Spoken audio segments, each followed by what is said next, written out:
Hi, I'm Janice Switlo, and I want to address the proliferation of MOUs, Memorandums of Understanding, that have been entered into with the Assembly of First Nations, for example, and the Government of Canada. There's some in various provinces, etc.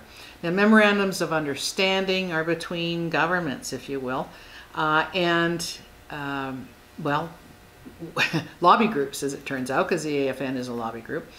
And I want to point out how it's just simply the wrong vehicle, particularly if you want to preserve treaties, preserve the nations that entered into treaties, and continue in a way that's respectful of the existing actual relationship that doesn't appear to be a domestic ethnic minority lobbying through provincial and federal corporations, the governments of Canada.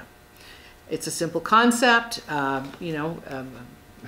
entered into it in, 1904 and 1907.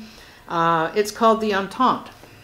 Now, what is that definition? An arrangement or understanding between two or more nations agreeing to follow a particular policy with regard to affairs of international concern.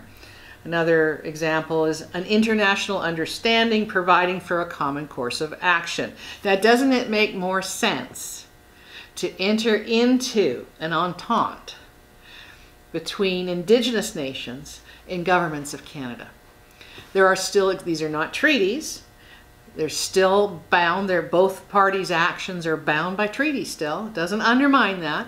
It doesn't destroy the nations. It's not a matter of being reconciled and coming and leaving behind who you are and becoming something new that's created by Canadian governments and governed by and funded by Canadian governments. Instead, you get together and say, look, this is what we're going to do. The relations between Indigenous nations and Canadian governments, it's actually a relationship between the Crown and Indigenous nations.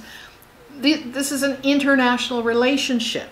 And in dealing with her governments, it's critical to use the right tool. Take a look at an entente. Why hasn't any of your lawyers ever brought this forward when in negotiating agreements and negotiating MOUs?